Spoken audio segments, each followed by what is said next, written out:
What brings you in today? What spurs you coming in for counseling? Well, I kept my, I like to do what I say I'm going to do, and so I made the appointment because my youngest daughter, she's quite insistent. She's also quite complicated. I mean, she's an artist and she's a little wacky, but that's okay. If maybe it just runs in the family. I don't know, but anyway, she said, "Dad, you really have to see a therapist because you're doing these bizarre things." And no, I'm not. But okay, well, maybe sometimes a little bit. But I said, okay, I'll do it. All right. And then I guess she called your office, and voila, that's here I am. Yeah. Okay. So your daughter suggested maybe going to talk to somebody, and Yes. you mentioned the word bizarre, that she thought maybe some things that you had done were unexpected, or what do you think she means? Well, I mean that I borrowed that. That's what she said. Mhm. That it was I was acting bizarrely, and well, I don't know. I mean, I was at this. I have this great beer called Green Beer. Have you heard of it? No, I'm No, not. it's not surprising because we haven't put it on the market yet, but we're going to, and it's going to be sensational. It's not like it's beer, but it's it's different. It's much better than beer, and it's green, and we're gonna have the introduction on St. Patrick's Day. It's going to be fabulous. I mean, wow. So I had this little minor set to with some people at this convention. This I don't know what kind of convention it was. It was about beverages, I guess, some bullshit like that. But anyway, I said, this woman came around, and she was I know this sounds bad, but she was fat, and she said, "Mr. Mayberry, according to our records here, you haven't paid for this booth." And I said, "Oh yes, I have. I have paid for the booth. I was here yesterday. I paid for the booth. I paid for it. This is my booth." And she said, "Well, according to our record," I said, "Wait, stop a minute. I think you got the wrong record there because I paid. I paid in full. You want to see the receipt?" She says, "Yeah, I would like to see the receipt." So I rifled my look. I didn't have it. I left it on my. I don't have it. I don't have the receipt. And one thing, and then they called security, and then I may have tripped over something and it fell down, or I know they say I kicked it. I don't know, but and then I was hauled off, and my beer got uh, splashed and now it's in storage, and I don't know. I'm very upset about it. I don't know what's going to happen now. I'm starting to notice several things about Paul, both in presentation and in the content of his reporting, that are striking. His speech is somewhat pressured. He's fidgety and a bit irritable. His initial response asking me how many questions I was going to ask was a bit unusual. The story he has just related had a few red flags.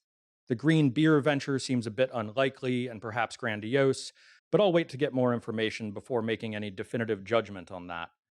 However, his reporting of the confrontation with the staff and security and his ambiguity about whether he tripped or kicked the officer is noteworthy.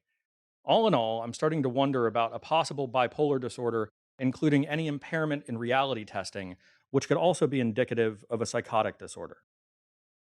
As we saw in the interview, and I think you elucidated with some of the commentaries, there's certainly some of his behavior that seemed pressured, fidgety. Uh, some of the things he described seemed grandiose, odd, eccentric. So certainly manic-like qualities. Uh, what makes you think he was, bipolar one versus bipolar two, and what's the difference between the two of those? And might as well throw in cyclothymia while we're at it. All right, let me see if I can do all that. So first, let's define what all these different terms. So bipolar one, at its base, as we reviewed at the front of this, the only clear requirement is presence of at least one manic episode in a person's life. There's no requirement in there that the person must have also experienced a major depressive episode. But the research indicates and suggests that after experiencing a manic episode, there is a very high likelihood that eventually the person will also encounter a period of major depression.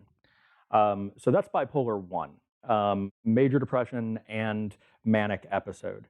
Bipolar 2 is slightly different. Instead of a manic episode, we would be screening for hypomania, which is a period of abnormally elevated mood or irritability that may also be associated with high productivity.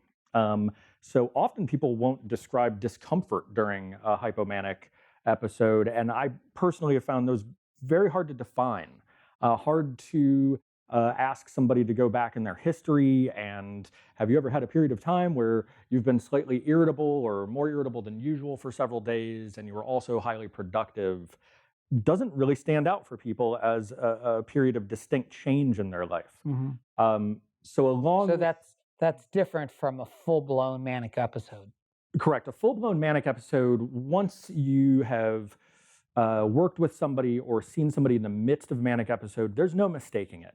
It is highly intense, lasts for several days, a really decreased need or almost no need for sleep, may act very erratically. The pattern of speech is highly intense, etc. So, And often it gets them into real trouble legally, as in this case, a minor legal skirmish, or people, go out and start a business or try to start a business like this gentleman and end up spending a lot of money, running up credit card debt, end up in a hospital. sure, end up in hospital, in jail, or sometimes engaging in activities that have a high likelihood for going poorly.